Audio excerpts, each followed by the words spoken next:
បាទមួយនេះគឺជាសកម្មភាពនៅ ST Cosmetics ផ្អើលហាងទៀតហើយអញ្ចឹងមួយមកគ្រប់ចូលច្រើនកកពេញហាងតែម្ដងព្រោះ ST ក្រៅពីបានផលិតផលល្អយកទៅប្រើប្រាស់ឲ្យស្អាតហើយនៅមានឱកាសចាប់រង្វាន់យកហេងត្រឡប់ទៅផ្ទះវិញទៀត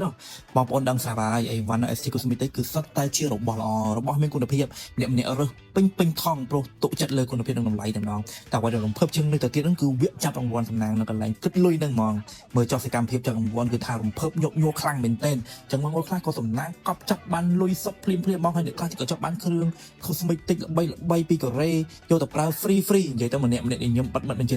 ហេងមែនទែនហើយចំណេញលើចំណេញហើយរង្វាន់របស់យើងគឺសល់ច្រើនទៀតចង់ដឹងថាខ្លួនឯងហេងកម្រិតណាកុំភ្លេចឈានចូល ST Cosmetics ណាហើយមកមុនបានមុនហេងមុនចំណេញកប់សេរីជាមួយពួកយើងទាំងអស់គ្នាហើយ